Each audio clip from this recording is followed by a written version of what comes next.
Okay. All right. Last week we finished the novel We, and we're gonna chat a little bit about why I thought it was important to cover that. I'm gonna move myself way down here in the bottom right hand corner because as you see, I got a bunch of tabs open, and I don't think we're gonna get to everything. I think there's a couple of things up here I'm gonna skip over and probably save until next week. If I pull them up. I don't know. We'll figure that out as we go. But yeah, we finished the novel We. All right. So, why did I find it important? Excuse me. Why did I find it important to read the novel We? Well, I had discovered over the last few years that not a lot of people had ever heard of that book. And it being such an influential dystopian novel on um, our the dystopians that we turn back to, like 1984 and Brave New World. I thought it was important, but there are some themes in that book. And I took some notes just to make sure I didn't forget any of them that I thought were very fitting to our current society. It We exposes long held fears of a one party authoritarian government. There, the United States has the well doer has taken full control and is constantly monitoring the movements of the individuals. There's no privacy. Um, there's really no intimacy, despite all the references to them having, their fornication time. You're taught to censor yourself and hold yourself within the community and the approved thought of the community in order to be a good citizen and operate for the well-being of everyone else. You're made to feel superior to other societies through your managerial mindset and your organization, your structure. You're subdued and domesticated through meaningless passions being fulfilled by government mandate. The state as meaning grants you jobs and defines your existence. Any that question or disobey must be crushed by state power, and the family's destroyed. Mothers are put to death after giving birth to a child so that the child comes to revere the state as the parent and doesn't cling to the nurturing mother. And the destruction of the Christian God were very, very evident in the pages of We. And I think this is really important to notice because God and family are the biggest dangers to the state. And God and family are what makes liberty so important and what makes our independence and individuality so important.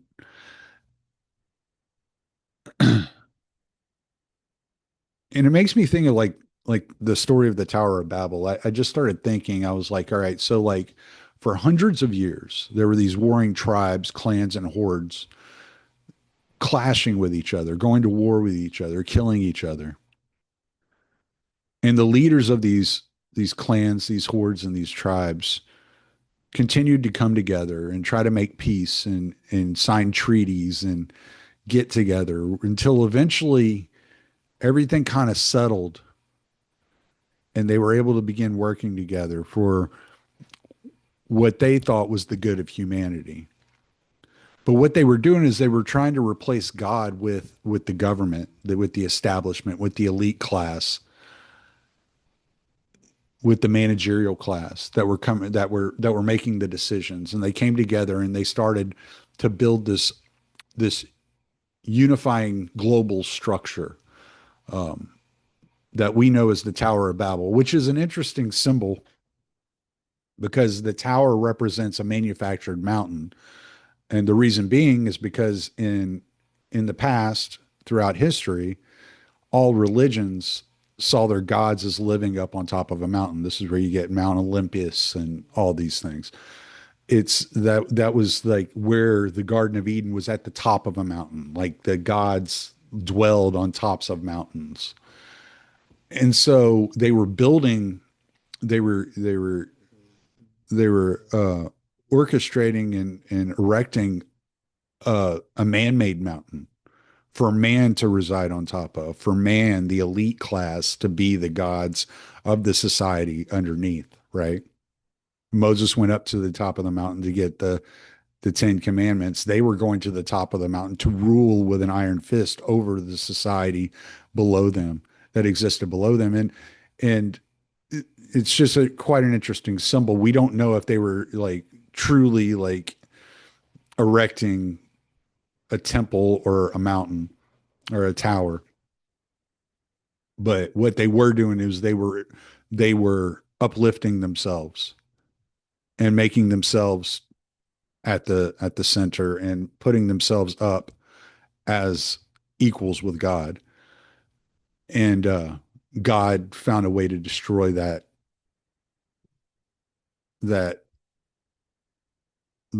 institution, the institutions that they had built, and whether destroying an actual literal tower, or a NATO or a UN or whatever that had been constructed during that period. And it's because, like, as man moves forward through society, and you'll see this constantly if you make yourself aware of it, man is constantly trying to solve the world's problems with man's ideas, and not with the traditional ideas that God has bestowed upon us, and with the not with the tradition, like the traditional logic or reason that God has granted us through through history. And this is why people will say that history repeats itself, or it doesn't quite repeat itself, but it always rhymes, that type deal. And it's always man's ideal that becomes the center of this tyrannical authoritarian structure, and it turns horribly wrong. I mean, when you look at Mao's China, Stalin or Lenin in the Soviet Union and Russia, Hitler in Germany, Pol Pot, any of these authoritarians, they were lifting themselves up to being equal with God. And that's gone on throughout history, and it continues through to this day. Whereas in North Korea, the dear leader is considered to be, bestowed upon them from heaven, and a god amongst men in many ways. So I just thought that was interesting, and I thought that was like a valuable uh, assessment and a valuable novel to read through for the purposes of understanding just the even in the 1920s, there was this fear of the totalitarian, of the authoritarian, taking over, and what it would mean for that authoritarian and totalitarian to take over would mean uplifting their own self-worth up to being equal to God. And so I thought it was a valuable novel to read through, and I'm glad y'all stuck with me to read through it, and I hope y'all enjoyed it. And if y'all want to read more novels and stuff like that, things like that, I have one. I haven't even read it yet. I just got it not that long ago, called The Camp of the Saints, and it's supposed to be really good. Which kind of leads me into like what we're going to get into today. We're going to talk a lot about immigration today, and a lot about what's been going on with immigration over the years, and and how it's been weaponized against America, our liberties, and our institutions. And I've been kind of like, I've been posting on X about this and putting my thoughts up on X. And so if you follow me on X, it's at TD Salmons, is what my handle is at X. But if you're following me on X, you've been seeing me put things up, and maybe you didn't really quite understand where I was going with it, but I hope I'm able to tie all these themes together today and kind of show you where I've been going with all of this. So I want to start here. This is from the World Economic Forum, and this says the link between immigration and inequality. And I over here, I had taken a couple of screenshots of this right here. Yeah. And so we're going to start, and this is towards the beginning of the article, up towards the top of the article. And it says, when one weighs all of the world's citizens equally, things look very different. In particular, the same forces of globalization that have contributed to stagnant middle class wages in rich countries have lifted hundreds of millions of people out of poverty elsewhere. So we've talked about subsidizing people's defense. We've been subsidizing people's medical care, and now this is saying that we're also subsidizing their economies. We're subsidizing their way of life. It's up to us to take a hit to our wallets, to our way of living, to the way that we raise our children, so that we can uplift those in other nations and boost their economies in other nations. And I've always made it a very clear point that my entire purpose for working as hard as I have, for the last 30 years is because I wanted to make sure that my children had a good life. I was not working to ensure the lifestyle of Somalis in Mogadishu. I was not working to ensure the lifestyle of Nicaraguans in Nicaragua or in Panama City. That's not been on my mind. That is not what I'm thinking of when I go to work every morning. It is to ensure that my wife and my children and my grandchildren have a better future. But many measures, global inequality has been reduced significantly over the past 3 decades, implying that capitalism has succeeded. Capitalism has perhaps eroded rents that workers in advanced countries enjoy by virtue of where they were born, but it has done even more to help the world's true middle income workers in Asia and emerging markets. Allowing freer flows of people across borders would equalize opportunities even faster than trade. Regrettably, however, the inequality debate has focused so intensely on domestic inequality that the far larger issue of global inequality has been overshadowed. That is a pity, because there are many ways rich countries can make a difference. They can provide free online medical and education support, more development aid, debt write-downs, market access, and greater contributions to global security. And this was written by a professor of economics and public policy at Harvard University. So it's not somebody that does not understand economics in any way, shape, or form. It's someone that understands economics quite well, quite well. And they are telling you, like, it is up to you to boost China's economy, that the first world nations of the West, the United States, Canada, Europe, European nations, the UK, all have to take a hit to our lifestyles in order to ensure that China and Indonesia and Korea, South Korea, more specifically, Japan, South Africa, all these countries are depending on you. They're depending on you doing worse so that they can do better.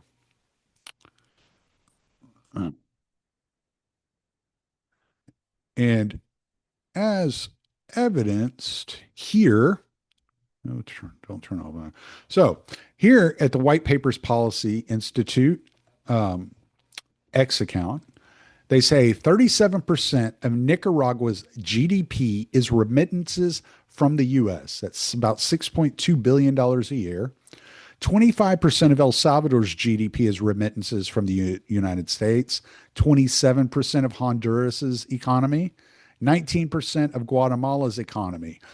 This is the percentage of their economy that depends on remittances. That's money coming out of the United States, many times through the illegal immigrants that have come into the United States, making money and sending money out of the United States. This is money that could go in your pocket. It could go in your children's pocket. It could go in your grandchildren's pocket. It could be your next promotion. It could increase the wages of all the Americans here in the United States. But instead of all that taking place, it is being sent to foreign nations to subsidize these nations. 70% of Hispanic migrants are using the welfare state. Americans are all paying for this. No, not that one yet. We're going to exit this one. Okay. The children of immigrants and the grandchildren of immigrants are using welfare at rates 20 points higher than U.S. citizens. It's crucial for Americans, Brits, Canadians, Europeans, any Westerner to grasp that when bringing in immigrants, you are taking on a multi generational burden. 12% of Haitians, 1.7 million people, now live in the United States. Between 450 and 550,000 entered under the Biden admin's open border policy. 15 to 25% of Haitian economy are remittances from the U.S. At least 53% of Haitians rely on welfare. About 10% of the Somali diaspora live in the United States, 180,000 people. Another 10% in Britain, 12% in Europe. Remittances to Somali were 1.7 billion. 40% of families in Somalia are receiving money from remittances. Western taxpayers are funding 17 to 20% of Somalia's GDP. Okay. So I think that's all I had copied for that. So this is quote unquote the global economy. This is globalism at work. This is the creation of a new Tower of Babel. They are consolidating all of what they're doing is they're lowering the standards of living for those of us in the West who have worked so hard to build ourselves up, and they are boosting the standards of living for people in other nations by through remittances. And I've heard it called for 100% tax on remittances, and I completely agree. Just take the money back. Just take the money from them. If they're going to send it overseas to prop up foreign nations, take it away. And this doesn't even account for the fact of the amount of money that the United States government sends to these nations as well. This is just remittances. This is just money that cheap labor is taking out of our economy and sending overseas. Now, this is talking about the Mariel boat lift that occurred in 1979 to 1980. So what was happening was Fidel Castro had cut off all immigration out of Cuba. He wanted to keep all the Cubans in Cuba to boost their economy, to improve on their development. So he wasn't allowing Cubans to leave Cuba as refugees. And then Jimmy Carter had come out and he said, we are here declaring a state of emergency in Cuba, and we are calling for the admittance of Cuban and Haitian immigrants into the United States based upon economic disasters. It was a Cold War tactic to kind of bring attention to the humanitarian crisis in Cuba and Haiti at the time. And Fidel Castro said, "Oh, okay. Well, you want to do that? I got an idea." So what Fidel Castro did is he opened up Mariel, the ports in Mariel, and he said, "If you want to leave and go to the United States, you can utilize these ports here in Mariel, and you can go. You're free to go. We're not going to hold you captive any longer. You're free to go." So 125,000 Cubans took advantage of this opportunity. Intermingling within this 125,000 Cubans that were taking advantage of the opportunity and as economic refugees to the United States from Cuba, Castro emptied out prisons, sent murderers, kidnappers, drug dealers, um, child molesters, and also sent over covert operatives to carry out terrorist attacks in the United States. So he intermingled all of these criminals and covert operatives into these boats, these shipments of refugees that were coming from Cuba into Miami in the 80s, and overwhelmed the system, creating havoc in the streets. Large amounts of crime were being carried out by these prisoners that Castro had sent to our shores. Does that sound familiar? It sounds exactly what Donald Trump was accusing Nicolas Maduro of doing in Venezuela, is emptying out the prisons and sending them to the United States. And then he refused to take them back. He was like, no, we're not taking back these. It's a tactic that's used in South American countries in order to destabilize the economy and immigration system and other institutions and law enforcement capabilities of the United States. It is the way that the communists have determined that they are going to fight against the capitalist system of the United States, because they can't amass enough force and strength to fight us in a shooting war. So they use immigrants as bullets. So in the 90s, seeing at the effectiveness at this this method of warfare against the U.S., in the 90s, Fidel Castro started the Sao Paulo Forum in Sao Paulo, Brazil. And you'll see here some of the members of the Sao Paulo Forum. What you don't see here is another key membership or association is the Democratic Socialists of America, is an associate member of the Sao Paulo Forum, a status that is held since 2023. And when you ask about Sao Paulo Forum, me and my slow typing, weaponizing immigration, it'll tell you, well, it doesn't technically do it, but it's accused of doing it, and here's how it is doing it. So the term weaponizing immigration in the context of the Sao Paulo Forum typically refers to two distinct perspectives, critical allegations from conservative analysts, and the forum's own official stances on migration as a form of resistance against neoliberalism. Allegations of weaponized migration. Critics and conservative think tanks frequently argue that the Sao Paulo Forum uses migration as a tool of hybrid warfare to destabilize liberal democracies, particularly the United States, like the Cubans did in the late 70s, early 80s. Targeted immigration. Some reports allege that the forum coordinates targeted immigration to influence political division in the West. Geopolitical leverage. Critics point to historical examples from member state leadership, such as Cuba's use of mass migration, the Mariel boat lift, to extract policy concessions or remove domestic dissent. Reconquista narratives. Recent political commentary in 2026 has characterized the forum as a cartel attempting to regain territory or influence in the U.S. through mass migration. We'll talk about Reconquista here in a minute.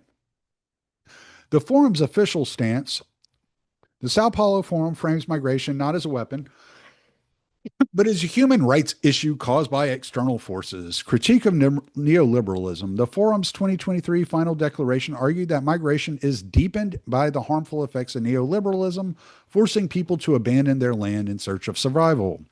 The right to migrate. FSP promotes the right to migrate with rights and calls for the protection of migrants across origin, transition, and destination countries, Opposition to sanctions. The forum argues that U.S. economic blockades and sanctions against members like Cuba and Venezuela are the primary drivers of regional displacement. All DSA talking points, if you're not aware. The role of affiliate organizations. The DSA. And as an associate member, the Democratic Socialists of America aligns with the forum's humanitarian framing. Open borders. DSA advocacy often includes calls for open borders and the abolition of ICE, framing these as morally just responses to U.S. imperialism. Foreign agent allegations. In February 2026, some U.S. reports suggested that the DSA's coordination with the forum warrants investigation under the Foreign Agents Registration Act, FARA, alleging their immigration advocacy aligns too closely with the interests of governments in Venezuela and Cuba. Regional context in 2026. In early 2026, member countries like Brazil have continued to implement progressive migration policies, such as a unified humanitarian visa framework and a refusal to criminalize unauthorized entry. This open door approach is often cited by the forum as a model of international solidarity in contrast to more restrictive northern policies. All right. So let's get in with, let's go into the Reconquista. The Reconquista, how Mexico is weaponizing illegal immigration to punish the United States. Okay. These are excerpts from the book, The Invisible Coup, How American Elites and Foreign Powers Use Immigration as a Weapon, written by Peter Schweitzer. I'm about halfway done with this book. It's infuriating and also very educational. In February 2023, Gerardo Rodolfo Fernandez Noronha. How many names do these fucking people need? A member of the Mexican parliament for President Claudia Sheinbaum's ruling Morena party stood on the floor of the Congreso de la Union and calmly declared that California, Texas, and New Mexico were, among other parcels, occupied territories. He went on to say that Mexico should review the dispossession and once again demand the recovery of these territories from America. These outlandish statements certainly did not hurt his career. In fact, they helped him. A year and a half later, he was elected president of the Mexican Senate. Noronha is not alone. Many pillars of the Mexican elite embraced the notion of Reconquista, the reconquest of the land ceded to the United States by Mexico during the 1848 Treaty of Guadalupe Hidalgo, achieved through mass migration and political action. There are many in positions of power who share some version of that vision. While they may or may not mean the literal territorial rejoining of those territories with Mexico, that very much mean the cultural and political detachment of the American Southwest from the U.S. and transforming it to resemble Mexican civilization. And if you go to some areas, it does. It's identical. They hope to accomplish this task by mass migration, preventing the assimilation of migrants in the United States to the American way of life, and organizing them into a political force for Mexico's benefit. With the help or powerful forces inside the United States, they are well on their way. Mexico's political elite are shockingly open about it. In 2017, Andres Manuel Lopez Obrador, popularly known as AMLO, then of Mexico's president and Scheinbaum's mentor, was walking outside one night surrounded by a cluster of reporters. They were furiously peppering him with questions. One asked him about the mass of migrants who were heading north. AMLO declared that Mexicans living in the United States are not alone, that we will support you. We will always support each other. And how are they doing that? Let me see if I can find this. Think that, no.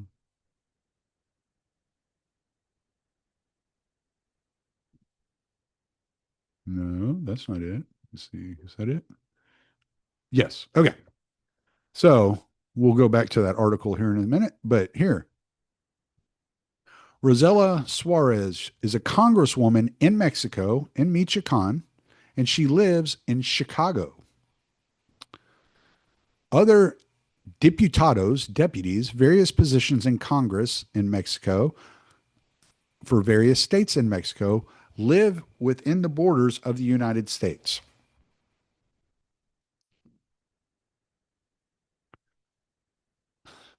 They are fighting for immigrant rights, advocating for the rights of Mexicans living in the U.S., social welfare, pushing for integration into social programs for returning citizens, community engagement, connecting with Mexican communities in the U.S. to address their needs.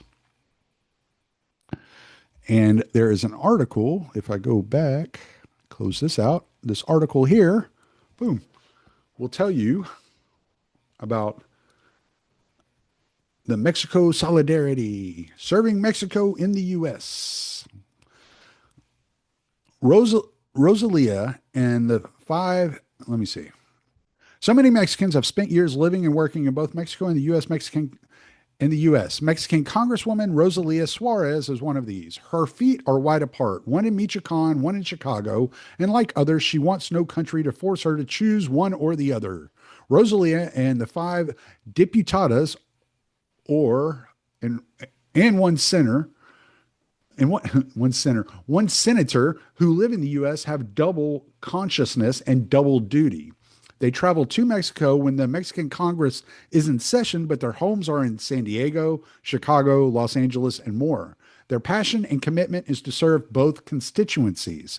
As a Mexican in the U.S., you may be documented at some times, undocumented at others. While in the U.S., Rosalia fought for all immigrant workers to have the same rights as other workers. As a Mexican congresswoman, she advocates for U.S. Mexicans to be integrated into social welfare programs and given a fresh start if they return. Today, the U.S. and Mexico governments could not differ more starkly in their attitudes toward people with roots in both countries. Since the Morena Revolution in 2018, the Mexican government recognizes the vital role played by the millions of their citizens who live in the U.S. They call them heroes and heroines for their sacrifice and their contributions to both countries' economies. Trump calls them thugs and rapists. Some of them are. In this environment, what can be done? A lot. That is the hope of Rosalia and her fellow diputados or diputados. If they do their work with creativity and care, they may have feet in two countries, but their hearts unite the people and the places they love. I didn't set foot in the U.S. until 2013. My Mexican boyfriend was moving back to Chicago, his city of birth, and I came too, right out of college. I first had a tourist visa, but then I decided to study English in the U.S., so I got a student visa. In 2019, we got married. I got a work permit, and I was in the process of getting permanent status. After a 9-year relationship and 4-year marriage, I realized my husband was manipulative and abusive, and I said, enough. When my husband kicked me out of the house, I did not go to the police, but I didn't know the importance of reporting domestic violence, so I didn't file a report. I was afraid to tell them anything. Instead of leaving the house, I should have called and waited for the police because their report would be evidence. Without evidence, the immigration case gets complicated, and that's why migrant women are so vulnerable in abuse cases.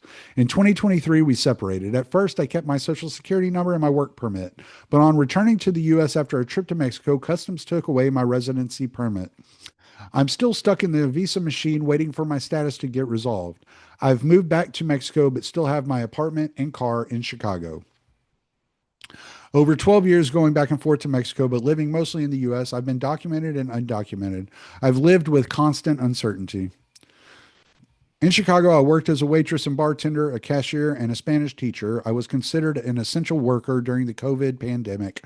Essential, meaning we had to be at work and had no right to be sick. Yeah, yeah. Go back to Mexico, lady. In 2023, I got a job as a mental health technician to the Chicago. Sounds like you need a mental health technician. My home state is Michoacan, where I was in the Morena social movement in 2014 when the activists decided to make it an official political party. I was among the first members in my city. I got experience working with the party secretary of youth and campaigning for an alderman running on the Morena ticket. At the end of the 2015 elections, I went back to Chicago. I wanted to find Morena in the U.S. and did find it with progressive leaders like Alfonso Seva and Jorge Mujica in the organization Arize Chicago. Oh, Arise. No, it's Arize because they're Mexican, right? I don't know. Arise, Arize, whatever. Orale, which organizes working class immigrants to fight injustice. After AMLO became president, Mexicans in the U.S. were saying, what can we do? We want a 4T in the U.S. too. I don't know what the hell that means. The 4T was Mexico President Lopez Obrador's fourth transformation project. Oh, okay. Claudia Scheinbaum inspired me hugely when she was elected president in 2024. At her inauguration, she said, it's time for women. I say we're arriving because I'm not arriving on my own. All women are arriving. That was electric. So I've been an activist and I've experienced the problems ordinary people in my community also face. This makes me a good representative.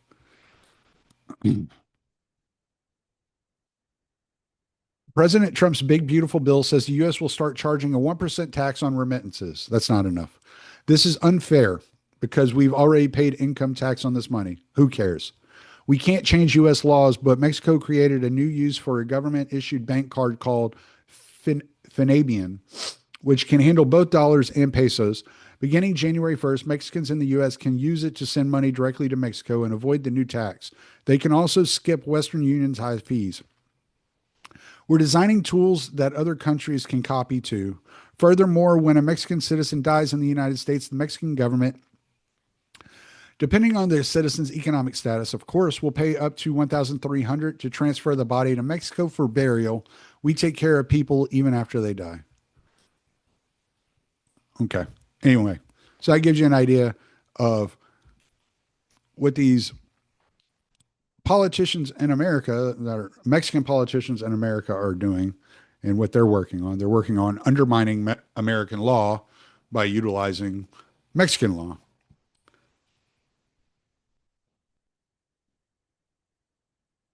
Okay. So, do you think that the Mexicans are reconquering our lands again? One reporter shouted from the scrum. We Mexicans are reconquering our lands again, AMLO responded with a smile. Yes, especially because the human rights of migrant workers must be respected. For Mexico's elite, mass migration is not just an economic reality, and the United States is not just a friendly neighbor with which it occasionally clashes. Instead, the U.S. is a rival civilization with opposing values that must be subverted. As Jorge Nuno Jimenez, a prominent Mexican academic who regularly attends the United Nations conference, stated in 2024, mass migration is causing the demographic reconquest in areas that the Americans had forcibly taken from Mexico. Assimilation is not the preferred path of the Mexican government, which works diligently to ensure other countless migrants don't follow suit.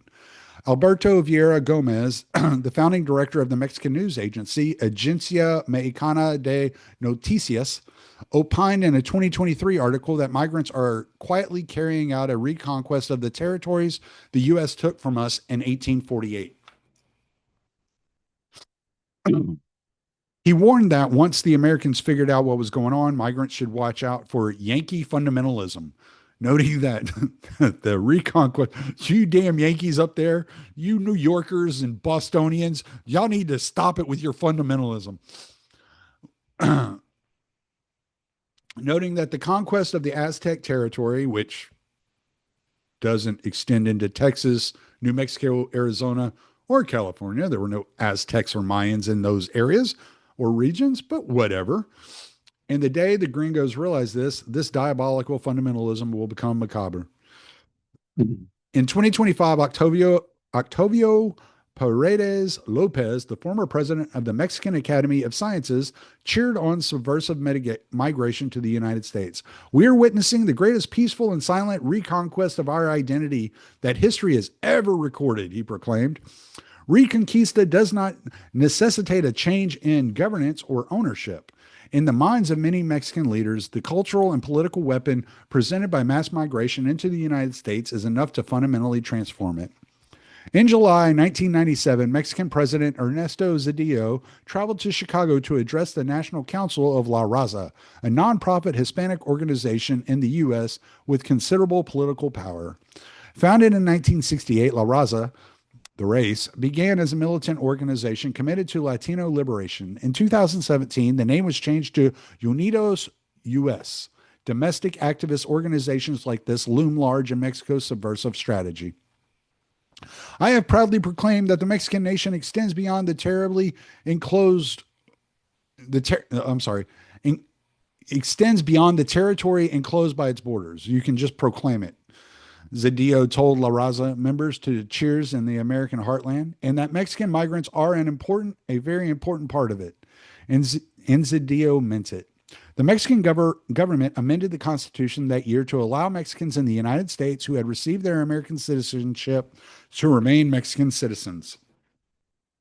And that's why U.S. should end dual citizenship. If you want to be a citizen of the U.S., you have to give up your citizenship of any other nation.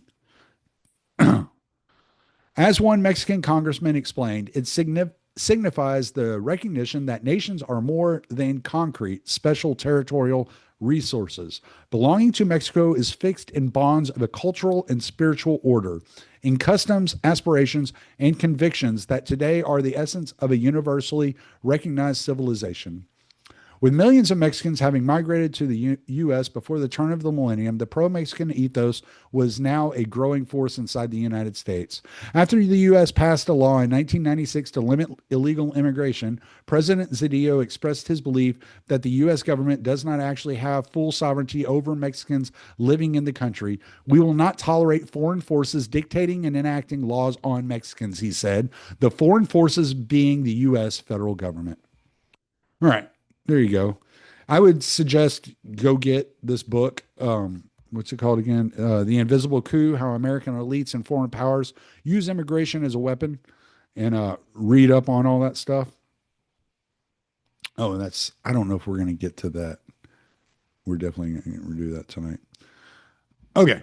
So, as pathways to freedom have narrowed in immigration courts across the United States, a record number of detainees are giving up their cases and voluntarily leaving the country. So the courts are finally getting um, coming to terms with the fact that they're not going to be able to block existing laws anymore. Two Navy ships laden with humanitarian aid dock in Cuba as U.S. blockade sparks outrage. So here, the Mexican government is sending aid to Cuba in order to thwart American foreign policy because ultimately they are part of the Sao Paulo Forum and want illegal immigration into the U.S. And they believe in what the Cuban government is doing as far as a communist um, regime goes. So Mexico, Brazil, Nicaragua, Cuba, Venezuela all stand with illegal immigrants against the United States, and they want to see the United States fall. We might get to that. We'll probably get to that. This is China. Feds buses. Okay. Yeah. So I guess we're ready to get into China here. Well, let's go here first. Let's hear what Representative Gene Wu, a Democrat from Texas, has to say. We'll go ahead and rewind this all the way back.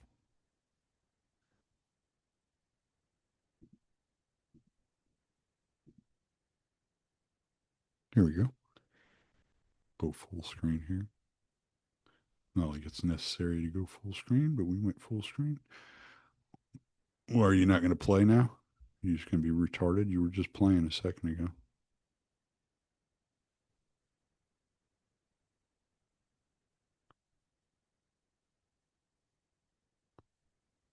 Hmm. All right. Well, let's go.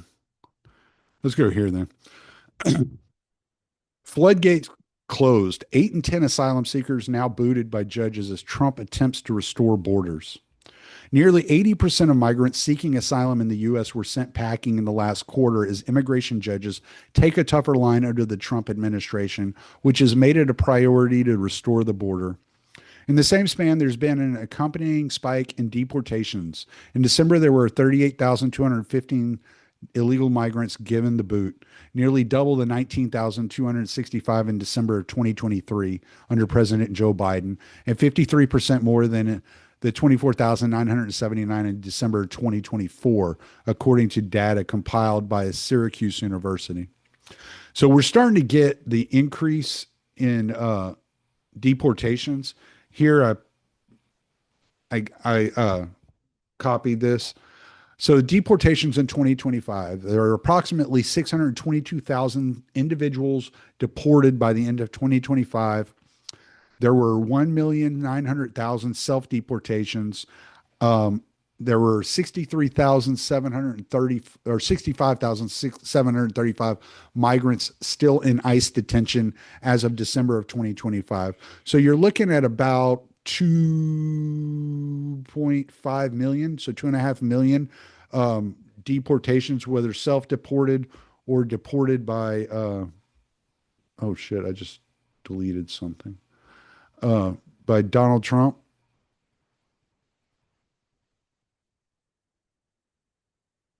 What is this? Oh, so what did I delete? I don't know what I deleted. Shit. Oh well. Why is this still fucking doing this? Is this thing gonna play? I don't understand. Let's try. Let's try rebooting that. Let's see.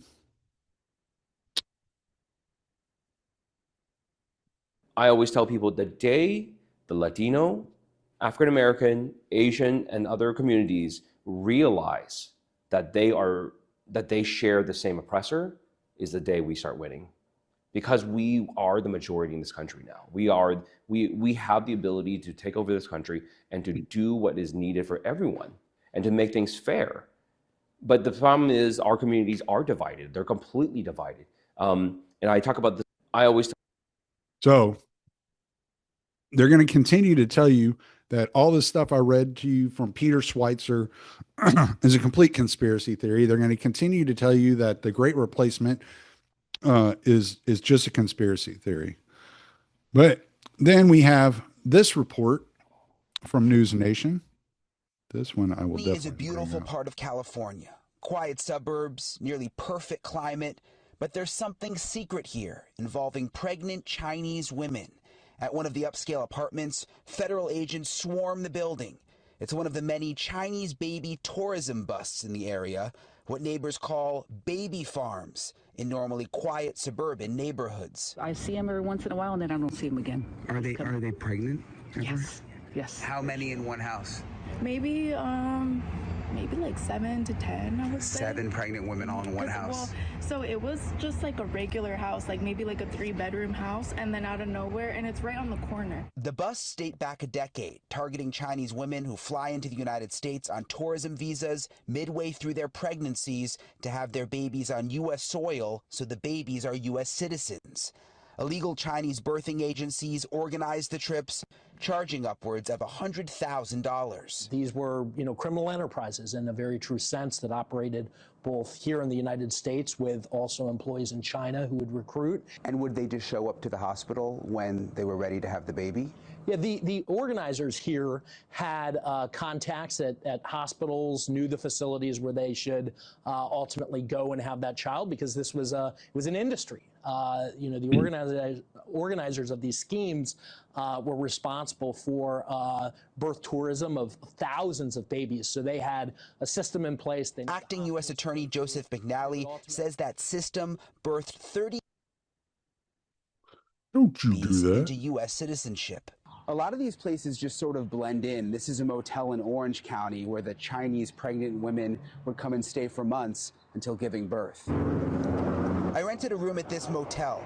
Yeah, sure. I'm gonna get some cash. Okay. It looked pretty empty. We didn't find anything strange in the room, but we did see this picture covering Chinese lettering.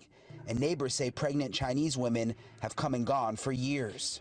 This next order relates to the definition of birthright citizenship. In January, President Trump signed a controversial executive order trying to end birthright citizenship. It's a big one. It's an uphill battle and requires changing the Constitution. But it sparked a discussion that's exposed something even more shocking that came up at a congressional hearing last month. Countries are now using international surrogacy programs to rent wombs in America. You heard that right, rent-a-wombs, something the Heritage Foundation calls California's new handmaid's tale. Chinese parents implant their egg and sperm into an American woman's womb. When the Chinese babies are born from the American woman, they're automatically U.S. citizens, but immediately return home to China. Acting U.S. Attorney McNally says it's not illegal, but it's a grave concern. What happens in 20 years? Is there any concern that they could become spies, that the Chinese government could use them somehow because they'll have the American become passport? Congress people, Anytime that somebody president, has a U.S. passport, who knows? it means that they have access to the United States. I'll give you the example. Child born in Irvine in 2015 goes back and ultimately joins the Chinese military at age 20, having a U.S. passport. That provides a real national security asset to China and a real problem to the United States. I went to the Egg Donor and Surrogacy Institute in Beverly Hills. At one point, 90% of their clients were Chinese. Obviously, it's a blessing. Owner Parham Zar says clients pay about $200,000 for the surrogacy process to use American wombs. Is that ever a concern? Not at all. And so, it's a misnomer and misunderstanding within this field that people are coming here just to have a baby to be a U.S. citizen. But I haven't met anybody who had any nefarious intentions of having a child. How do you know their It takes intentions? a lot of time, effort, energy, and money to go through this process. A controversial process that Republican Congresswoman Harriet Hageman of Wyoming is leading an effort to stop. I found it to be incredibly strange and dystopian. I just think that we need to be having a about national dystopian? Look at the dialogue pain as to on that whether we lady's think that this face. is ethical, whether we think that This this is is like appropriate, straight out of the whether we Fifth should Element. be interpreting our own laws to allow for the buying and selling of children, essentially, or the buying and selling of wombs. And interestingly, Elizabeth, surrogacy is illegal in China. I heard a very, very sad story during COVID when the travel restrictions were in place. The American women were giving birth to these Chinese babies, but the Chinese parents could not come back over to America because of the restrictions. So the babies were born without parents, and there were many of them just in these facilities with babysitters watching them for weeks and some. All right. So you get the point of that story. So it's very sad, Brian. Thank you for the story. And here's another story from Tony Segura. One Chinese man has over 100 American citizen children through paid surrogates. The kids were born here, immediately shipped to China, and raised under the CCP.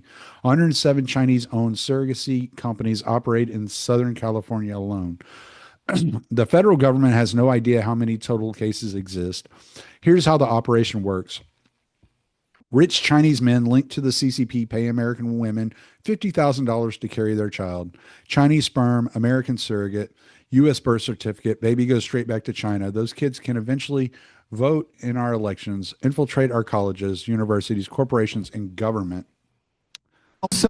Chinese elites who are donating their sperm. They find a carrier or a woman in the United States to give birth to their child. Again, the child is given birth in the United States. It becomes a U.S. citizen.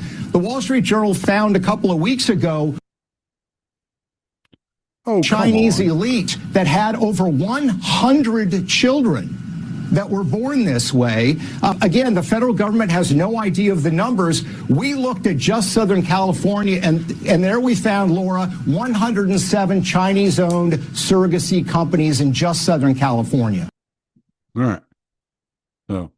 So we have an issue with Chinese surrogacy. We have an issue with the Chinese coming over to the U.S., buying up property. Whether it be single family homes or whether it be farmland. And, and we have an issue with our immigration process, all in all. And then, and Marco Rubio comes out and he's telling people like the old world's over. It's an important topic.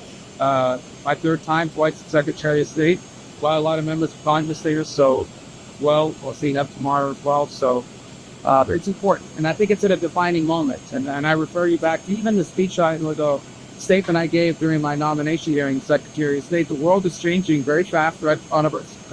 The old world is gone, frankly, the world I grew up in, and we live in a new era of geopolitics, and it's going to require all of us to sort of re-examine what that looks like and what our role is going to be. And we've had many of these conversations in private with many of our allies. They are our allies. And we need to continue to have those conversations. And I think Saturday, hopefully, in the meetings we'll have there when Lucas and them. Do you think Greenland will be an issue, or are you going to talk about it, or is that done deal? Greenland? No, but yeah, Greenland. Oh, I'm sure somebody will raise it. I know. Sure. We're working on that. We feel good about it. Do you expect to meet with President Zelensky when you're there? I think so. I think he's going to be there, and there's a chance to see him. I believe it's on my schedule. I'm not 100% sure. What do you think about the Russian bombardment during all of this cold? They're continuing. It's terrible. It's a war. That's why we want the war to end. People are suffering. It's the coldest time of year. Unimaginable suffering. That's the problem of war. That's why wars are bad, and that's why we've worked so hard for over a year now to try to bring this war to the end. Why the meeting with Orban? Are you looking to help him in the polls? Sorry? Meeting to Orban. Well, the president said he's very supportive of him, and so are we. But obviously, we were going to do that visit as a bilateral visit. They came to U.S. here late last year. We told them that when I had an opportunity, I would visit, and this is the best opportunity. It's very close by. We're also going to go by Slovakia, which is we met with them at the end of last year in Florida, early this year to get in the holidays. So we also told them we'd go by. So it just makes sense to sort of stack it onto this trip. So this is going to be your third trip and experience last week. It is? Oh, it's the third time. Cost. Yeah, that's right. Well, they're going to force them back, yeah. So is there a message here for Europe, or is it just basically, well, I went to the Olympics and now I'm doing it? Message? To Europe. Well, I don't know, guys. I mean, I didn't schedule the Olympics and I didn't schedule Munich. They're on our schedule. You know, those are pre-existing events. We went to both. Europe's important to us. We're very tightly linked to what the close people in this country think trace both either their cultural or their personal heritage back to Europe. So we're deeply tied to Europe, and that future of the goals and the length that will continue to do. So we just got to talk about what that future looks like. All right? All right, guys? Russia. I'm sorry. I'm not going to Russia this time. Are you going to hopefully and do that in Slovakia to stop buying Russian? Well, we'll have those conversations without talking about what needs to happen. Yeah, I'm not going to get into what we'll have to say about meetings, but more than anything else, these are the countries that are. All right, this isn't the one I thought it was. Let me see. Let me see if I can bring this back up because there was, yeah, this is the one. I'm sorry, guys. Interesting to hear his plans are. I think they want honesty. They want to know where we're going, where we'd like to go with them. So that's our hope. It's an important conference. My third time, twice as Secretary of State. We'll have a lot of members of Congress there, so as well. We'll see them tomorrow as well. So it's important, and I think it's at a defining moment. And I refer you back to even the speech or the statement I gave during my nomination hearing as Secretary of State. The world is changing very fast right in front of us. The old world is gone, frankly, the world I grew up in, and we live in a new era in geopolitics, and it's going to require all of us to sort of re-examine what that looks like and what our role is going to be. So there it is. The old world is gone. It's a new era of geopolitics, and it's up to all of us to determine what our role is going to be. We're gonna finish off watching this speech because I enjoyed listening to the speech. There are some things in there that kind of made me go, "Oh no, not that." But ultimately, I thought it was a decent speech. What is that? Huh. But I want to go here first. and we're not gonna listen to this entire thing, but there are parts of this I want y'all to hear because I found this very interesting. This is from the World Government Summit a couple of weeks ago. Actually, it says it's 9 days ago. This is Liz Truss from the United Kingdom being interviewed. The Right Honourable Liz Truss is the former Prime Minister of the United Kingdom. Oh, come on. Now, since leaving office, she has remained a polarising figure on markets and economic policy, known for her clear and unapologetic views on how governments should approach growth. She joins us for a special discussion here at the World Government Summit. Ladies and gentlemen, please welcome Secretary Truss to the stage.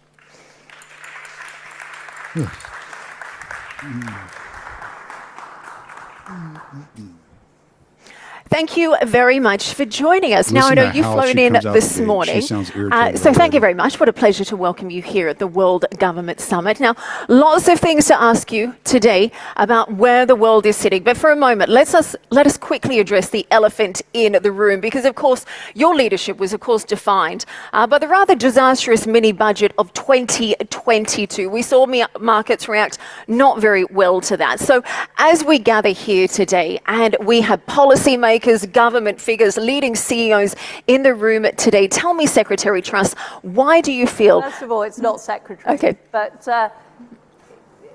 the line that you are repeating is essentially a false narrative about what happened.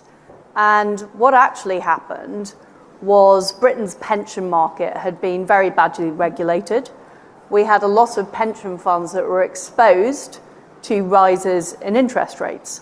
What was happening in 2022, as well as very high energy prices, we also had interest rates rising across the world, including in America, including Japan, and including in Europe. The reason that there was a spike in gilts in 2022, and the Bank of England later confirmed this in a report they issued in 2024, was because of the LDI crisis. And the night before we announced the mini-budget, which was a package of measures to get growth going in the British economy, the Bank of England announced the sale of £40 billion worth of gilts, which kind of set off a chain reaction. And what has happened subsequently, and in fact, the Wall Street Journal produced a documentary about this called The Prime Minister versus the Blob, and in which they described the British press as incurious and unserious. And I think we have a serious problem in Britain that our economic institutions have failed the country for the last 30 years. We've had economic stagnation, we've had quantitative easing, which led to a huge rise in asset prices. It's pushed young people out of the housing market, but the economic establishment does not want to acknowledge their failings. So they like to point the finger at me, but you can look at all the evidence about what's caused Britain's stagnation. The real reasons: high taxes, high regulations, some of the highest energy prices in the world thanks to not using our oil and gas reserves and instead pursuing net zero policies that have turned out to be economically suicidal. And you can conduct a comparison with the United States of America. So in the year 2000, British GDP per capita was almost the same as the United States of America. By the year 2025, their GDP is 50% higher per capita. Why is that? Well, their energy prices are a quarter what they are in the UK. So that doesn't just benefit traditional manufacturing industries, it also benefits industries like AI, like crypto, that are very energy intensive. So we have had a failing economic policy for a long time. I tried to change that in 2022 by getting rid of the windfall tax on oil and gas, by getting on with fracking, by not raising corporation tax. And one of the reasons there are so many British people in Dubai now is because our taxes are so high. And if you look at what has happened, and we've had the counterfactual of what has happened since the mini-budget wasn't implemented, and it wasn't implemented because there was essentially rebellion by the British economic institutions, every single metric has got worse. Well, so gilt prices have been worse under this Labour government. Debt is higher, unemployment is higher, growth is lower. You know, it's pretty hard to see what has improved as a result of implementing more of the same policies. And I want to ask you your thoughts on net zero and the UK as a whole in just a moment. But first, let's talk a little bit about where we are in the world today. Start of 2026, as we come here together, of course, there's a number of geopolitical crises around the world. The war in Ukraine is still continuing. The crisis in Gaza still remains to be seen. And against the backdrop of this, we're also seeing tensions between the US and Iran, and the fact that governments are continuing to roll over large amounts of debt at high interest rates. We're seeing Japan, who's got snap elections later this week. So with your understanding of the world economy today, where would you say is the greatest economic risk that governments are still underestimating today? Well, I would say it's a debt crisis. And we can see this in the UK. Our debt is almost 100% of GDP. We can see it in France. They are in very serious trouble. We can see it in the United States of America. We can see it in Japan, where, again, there is serious trouble. What is the problem? Well, basically, a lot of the Western economies, particularly Western Europe, have been living beyond their means. We have not been generating the economic growth. We have not been generating the productive capacity. Instead, we've been consuming and we've grown in debt. And to me, the two people who are trying to take this on, actually there's three people who are trying to take this on. One is Donald Trump. He is trying to shift the American economy from consumption to production. He's trying to reindustrialize, reshore, and deal with the massive mistake of allowing China to essentially become the outsourced vehicle for American manufacturing. Javier Milei is again trying to outrun these factors in Argentina by radically cutting the size of the state and deregulating. And Sanai Takaichi is trying to take this on in Japan, which is a massive challenge. But you know, what I was trying to do in 2022, and this is the challenge for elected politicians, is it's very, very difficult to cut the size of the state in the short term. First of all, because of the political pressure. And we can see. And what they said ultimately in in that documentary, The Prime Minister versus the Blob, what they ultimately said was, what they ultimately said was, that the reason that she had so much issue is because she tried to move too quickly and she tried to do it too fast. And when you look at like Trump, he's a lot of people are on Trump about not moving fast enough, not decoupling from Israel quick enough, being too hasty and decoupling from NATO and from the UN. And I think he's making, I mean, I can only guess, but I think he's making some calculations within his mind on how he's going about this in expectations that JD Vance will come after him. I don't know. I think maybe because of the size and location of Israel, he sees them as less of a threat to the U.S. or more necessary to be coupled to at the moment. I don't know why. It doesn't really make a whole lot of sense to me. But he's much more comfortable with taking on Europe and the European leaders. Maybe that's because he's more familiar with them because of doing business with them over the years. And understands their economies more than he understands the Middle East. Maybe he just feels like the U.S. has to maintain some sort of foothold in the Middle East, and by working out the Abraham Accords, that he's working out a new type of UN for Middle Eastern policy, similar to what he's trying to do with this Board of Peace and stuff like that. I don't really quite get his thinking when it comes to Israel, so don't accuse me of excusing his methods with Israel. I know a lot of people want to make it simple and just say Israel owns him, but I don't think it's quite that simple.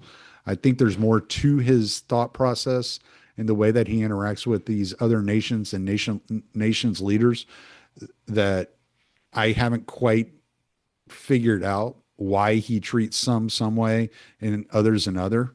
The left will just, oh, well, he's a bully, and so he's looking for the weak ones that he can push around, and the strong ones he kowtows to or whatever. I don't buy that either. I'm kind of like, there seems to be a method to his madness in all areas. I mean, if you look at the debt clock, it is slowed substantially. It should have hit like 38.7 trillion like 3 weeks ago. And as of Friday, it was still at 38.68 trillion. And it had been at 38.68 trillion, going up steadily, but slower. And it had been in that position for like over a week. And you could see the tariff revenue rising beneath that. So I really believe there is a method to his madness. I just can't figure it out. Another thing I'll give him a lot of credit for is this. The only place I could pull it up was and read the entire article was Red State, but it's generally almost the exact same article that was published in the Wall Street Journal. Federal employment at lowest point since LBJ era as Doge reductions take hold.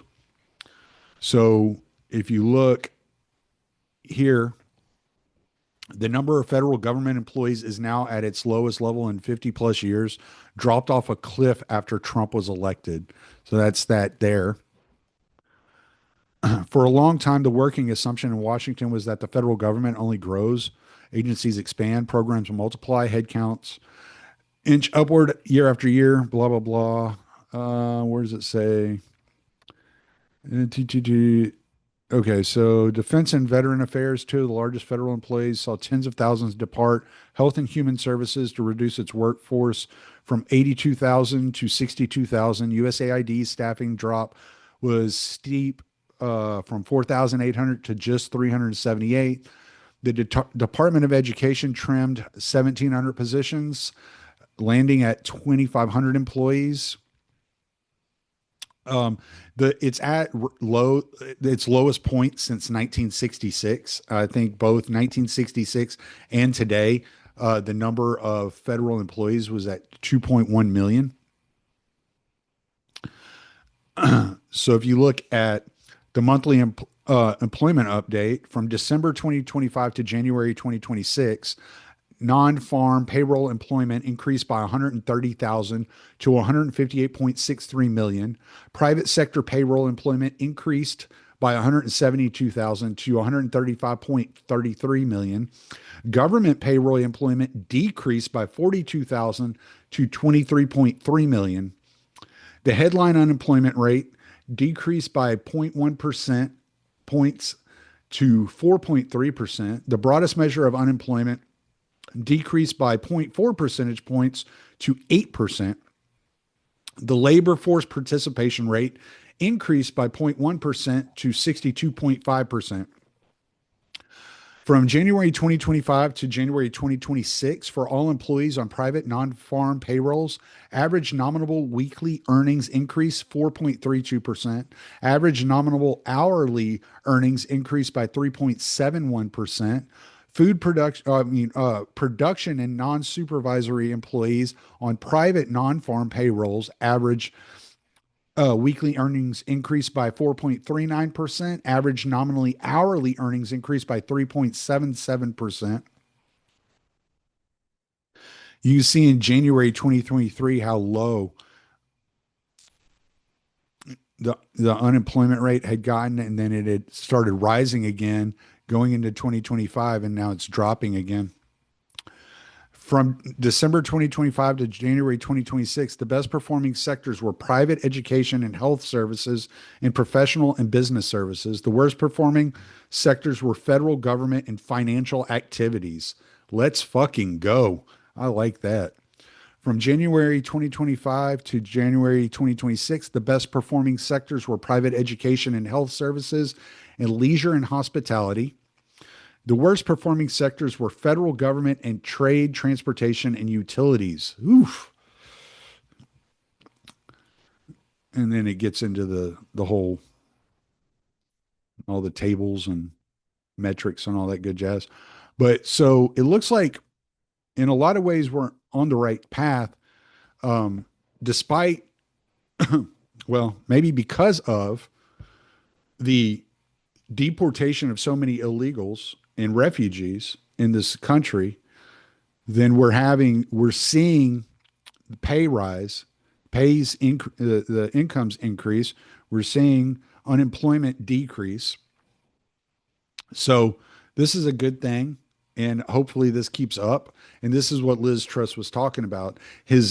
Trump's trying to turn the U.S. from a consumer economy to a productive economy. And that's a good thing. And, we can have all our issues in the world with the way that Trump wants to do things.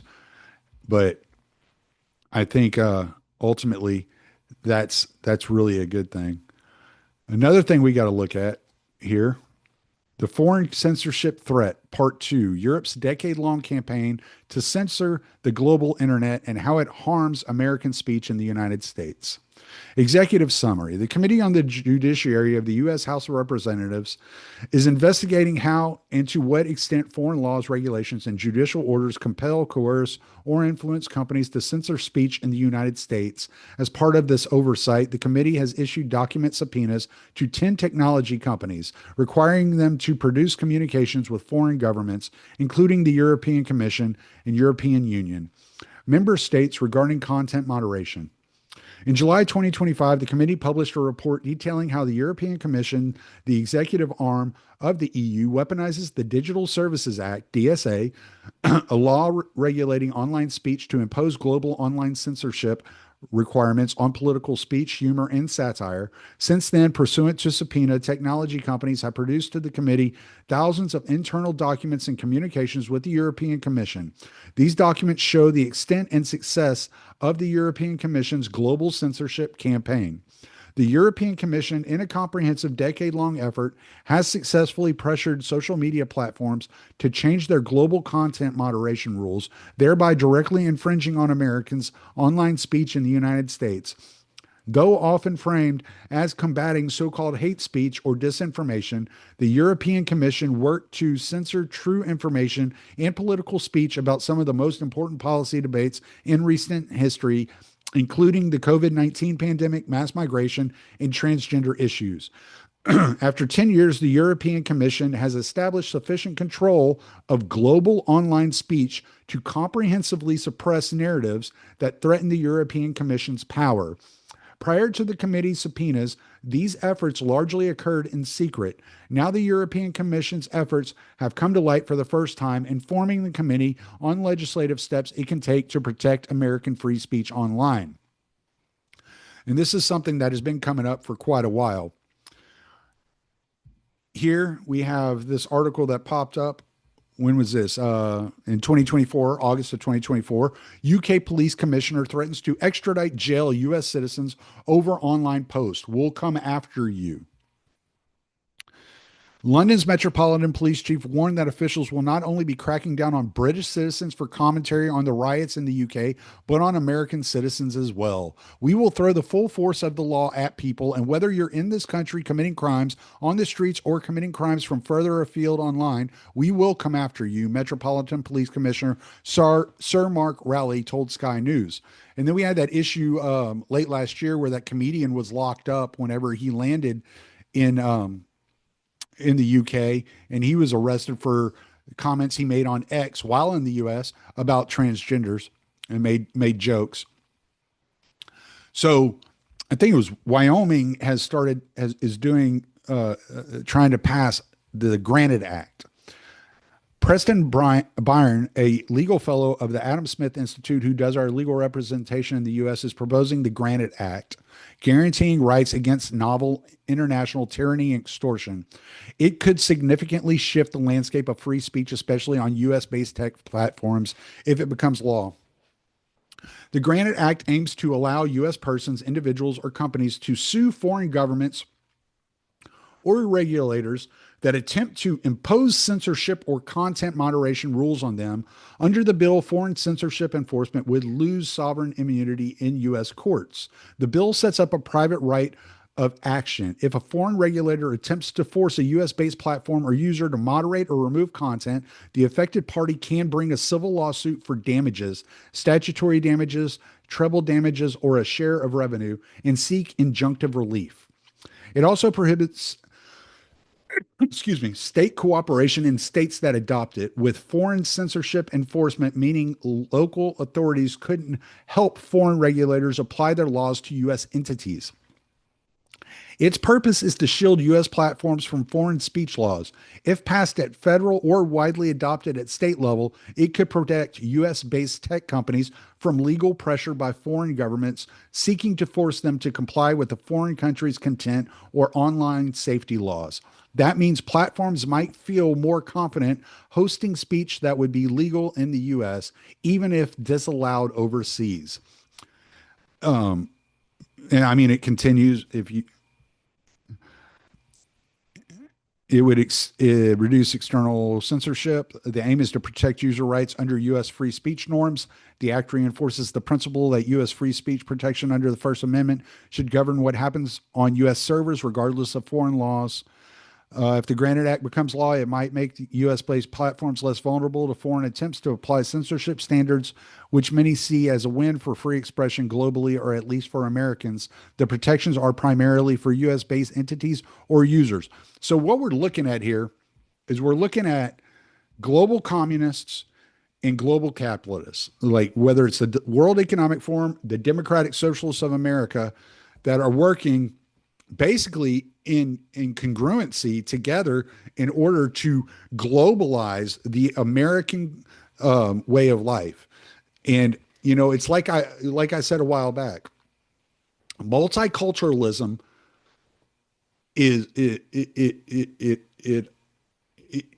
necessitates necessitates authoritarianism, because when you bring in tribes of people that don't speak the language, that don't understand the culture, that don't follow the laws, you know, like the Pakistani rape gangs in the UK, you're going to create an atmosphere where the citizens of your country beg for authoritarianism. They beg for the boot of the government to come down on these foreign invaders coming into your nation and changing it dynamically, because your instinct as a parent is to protect your children. It is to protect your wife, to protect your parents, to protect your family, to protect your way of life.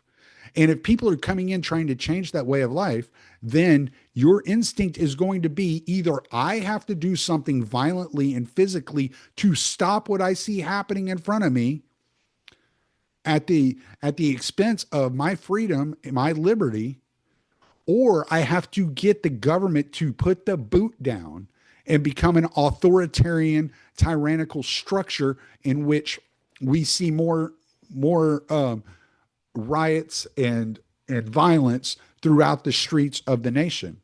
None of us want to see the authoritarianism, the violence, and the riots throughout the nation. What we want is we want to be able to raise our children productively and protect our children from these vile forces that are intruding into our way of life.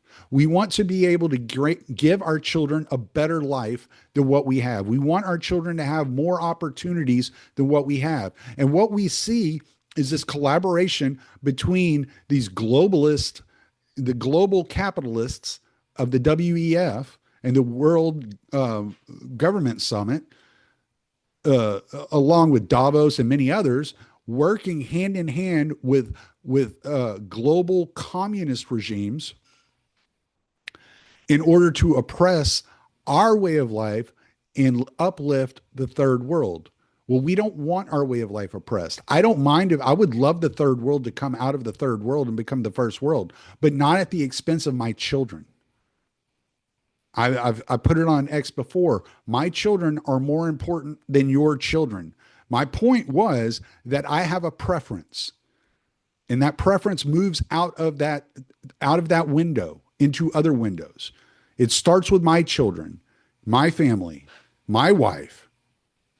Then it moves out to my community, my neighbors, my church family, then into the city or the county, then into the state, then from the state into the region, and from the region into the nation, and then from the nation into the Western Hemisphere, and then from the Western Hemisphere into the whole world.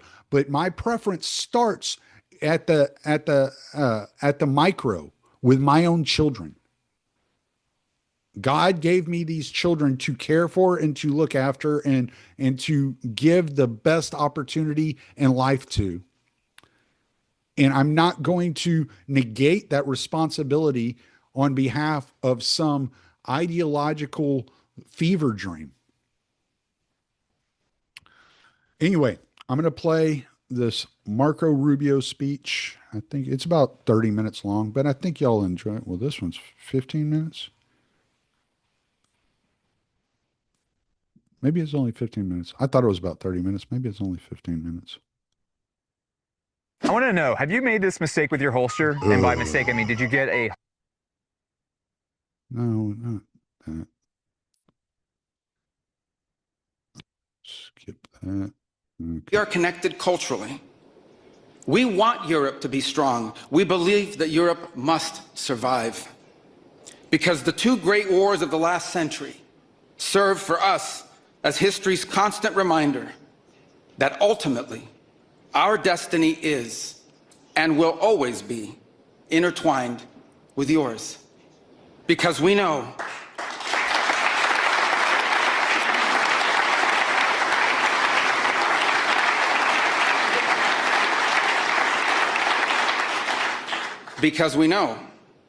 that the fate of Europe will never be irrelevant to our own.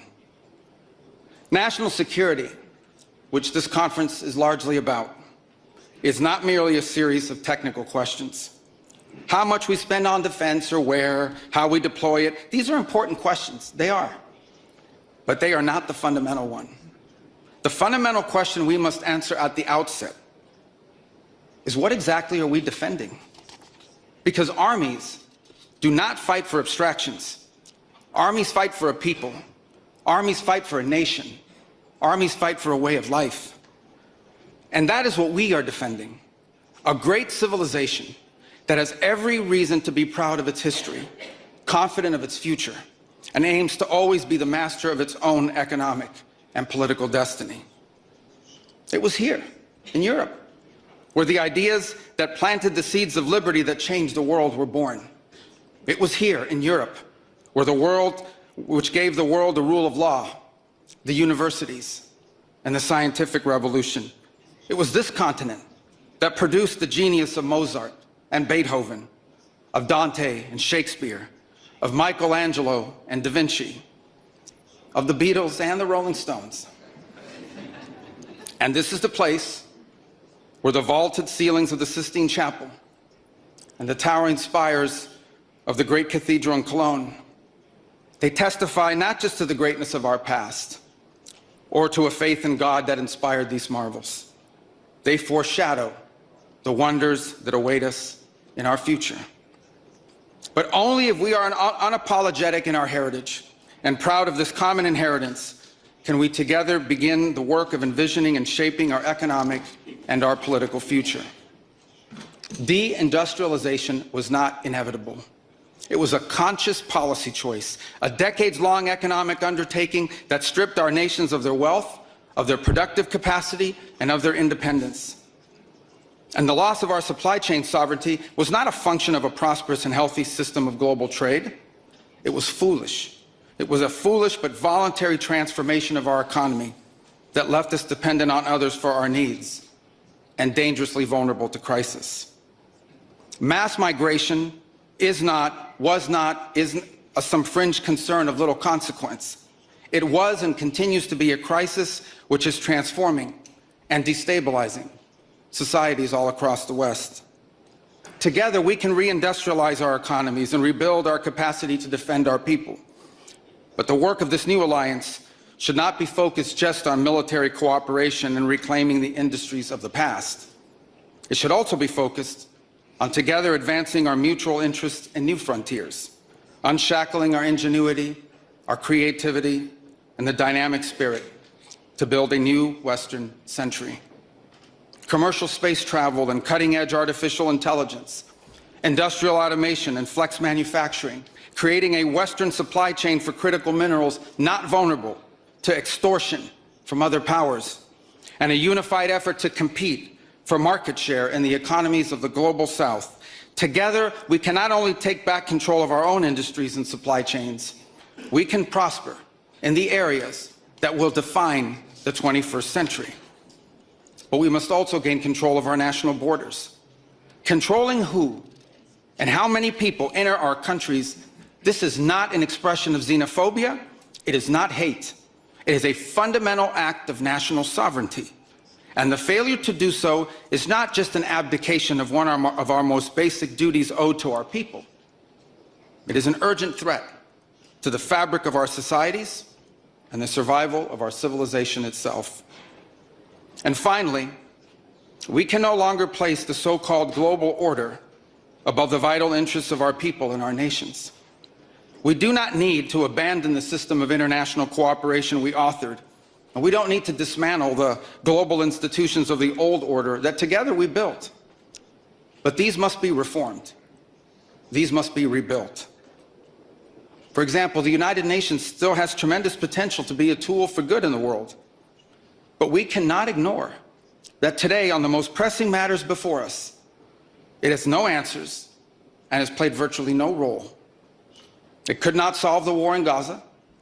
Instead, it was American leadership that freed captives from barbarians and brought about a fragile truce. It has not solved the war in Ukraine. It took American leadership in partnership with many of the countries here today just to bring the two sides to the table in search of a still elusive peace. It was powerless to constrain the nuclear program of radical Shia clerics in Tehran.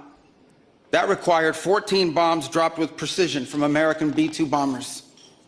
And it was unable to address the threat to our security from a narco-terrorist dictator in Venezuela. Instead, it took American special forces to bring this fugitive to justice. In a perfect world, all of these problems and more would be solved by diplomats and strongly worded resolutions. Oh, geez.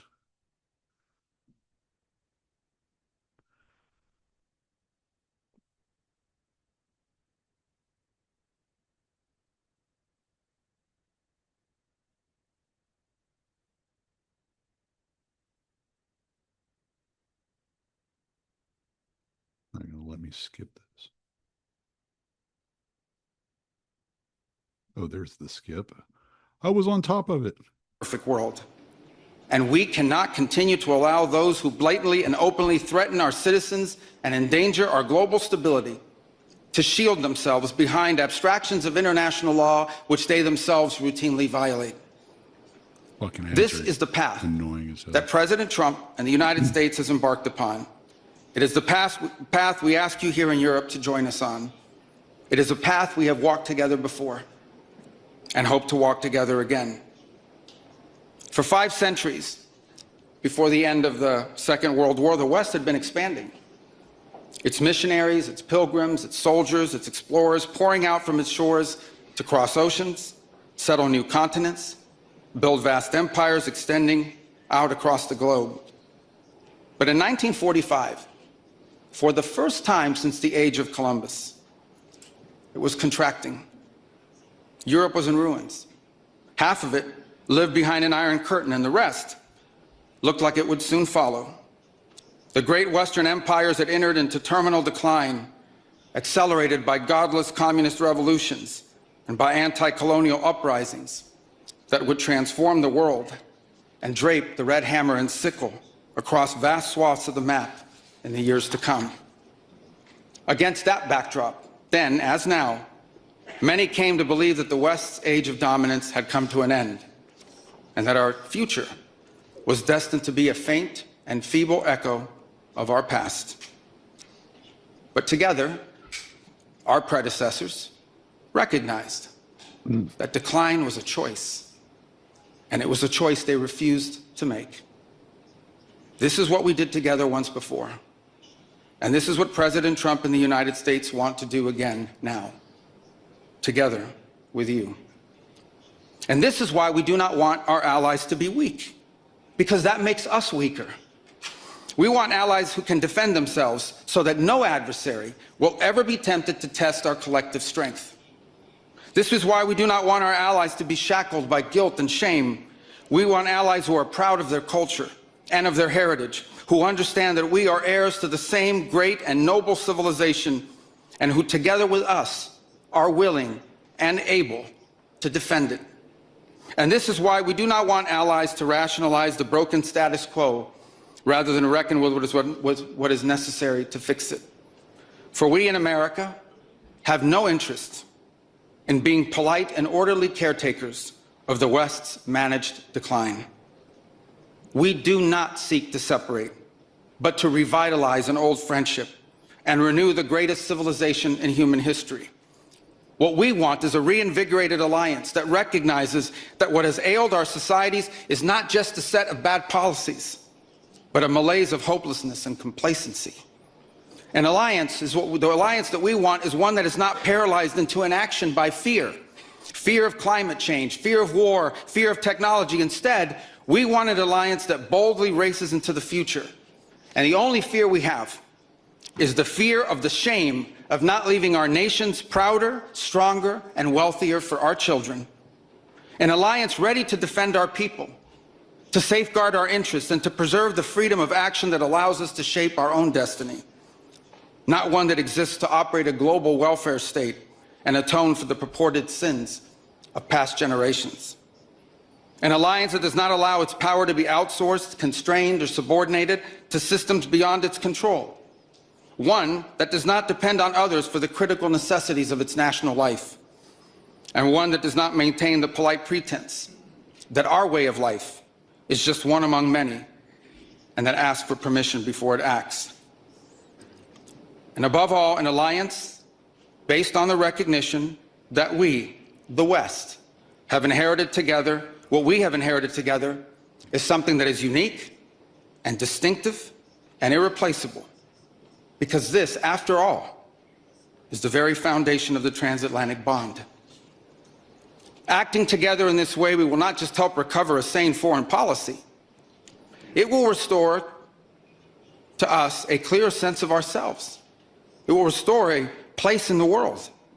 And in so doing, it will rebuke and deter the forces of civilizational erasure that today menace both America and Europe alike. So in a time of headlines heralding the end of the transatlantic era, let it be known and clear to all that this is neither our goal nor our wish.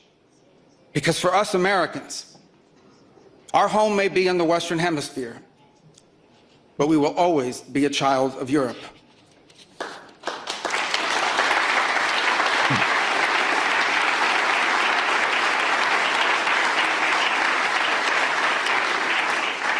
Our story began with an Italian explorer whose adventure into the great unknown to discover a new world brought Christianity to the Americas and became the legend that defined the imagination of our pioneer nation. Our first colonies were built by English settlers, to whom we owe not just the language we speak, but the whole of our political and legal system. This digital calendar, lightening my mental load, makes it worth every... annoying, are they not? What the hell? Oh no, don't. I didn't mean to pause. I meant to mute it. I want to hear this crap. Oh, Jesus. that proud, hardy clan from the hills of Ulster that gave us Davy Crockett and Mark Twain and Teddy Roosevelt and Neil Armstrong. Our great Midwestern heartland was built by German farmers and craftsmen who transformed empty plains into a global agricultural powerhouse. And by the way, full speech. Dramatically upgraded the quality of American beer. Our expansion into the interior followed the footsteps of French fur traders and explorers whose names, by the way, still adorn the street signs and town names all across the Mississippi Valley. Our horses, our ranches, our rodeos, the entire romance of the cowboy archetype that became synonymous with the American West. These were born in Spain. And our largest and most iconic city was named New Amsterdam before it was named New York. And you know that in the year that my country was founded, Lorenzo and Catalina Giraldi lived in Casal Monferrato in the Kingdom of Piedmont, Sardinia. And Jose and Manuela Reina lived in Sevilla, Spain. I don't know what, if anything, they knew about the 13 colonies which had gained their independence from the British Empire. But here's what I'm certain of. They could have never imagined that 250 years later, one of their direct descendants would be back here today on this continent as the chief diplomat of that infant nation. And yet here I am, reminded by my own story that both our histories and our fates will always be linked. Together, we rebuilt a shattered continent in the wake of 2 devastating world wars. When we found ourselves divided once again by the Iron Curtain, the Free West linked arms with the courageous dissidents struggling against tyranny in the East to defeat Soviet communism. Is out of control. We have fought against each other, then reconciled, then fought, then reconciled again. And we have bled and died side by side on battlefields from Kapyong to Kandahar. And I'm here today to leave it clear that America is charting the path for a new century of prosperity, and that once again, we want to do it together with you, our cherished allies and our oldest friends.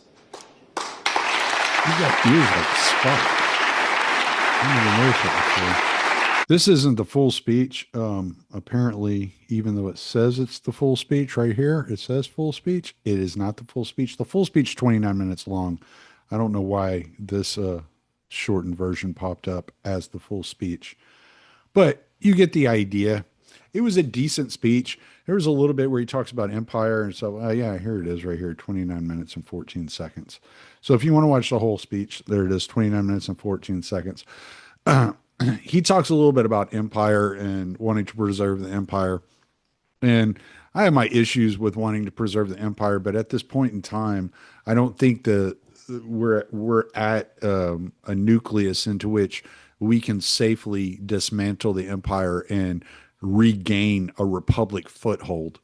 That would definitely be a good goal to have in mind going forward. But I don't like the worship of the empire. I don't like the idea that we can replace God and that the empire is the ultimate authority. So that ultimately bothers me that, that a lot of these politicians go down that route. But but the globalization, the open borders, the willingness for people to sacrifice other people's children so that some refugee or some, economic migrant can enter this nation and drive down the prices of labor while driving up the prices of goods and housing. It drives me insane. If you don't have any children, you need to think about those of us that do before you go out spouting off about, oh, well, theoretically, this should be good. Well, yeah, fine. In theory, have fun. Have fun in your little theoretical world, because me and my children, we live in the real world. We work. I have children that are in physical labor. I have been driving a truck for 23 years. Theoretically, there isn't a problem with migrants with no driver's license and that can't speak the language to, drive a 80,000 pound vehicle. But in reality, it causes a lot of problems, a lot of deaths, and a lot of heartache. So y'all can live in your theoretical world and wax poetically on your philosophy, but your philosophy has nothing to do with the real world, and it's not going to affect any significant positive change for those of us that are fighting for our children's future. Anyway, that's all I got to say. Hope y'all have a good week. This one's coming out early because I have a really busy week this week and I wanted to get it out. We'll be continuing to read the prologue over there at my Substack, TommySalmons.com, or you can go to my YouTube channel. I finally got it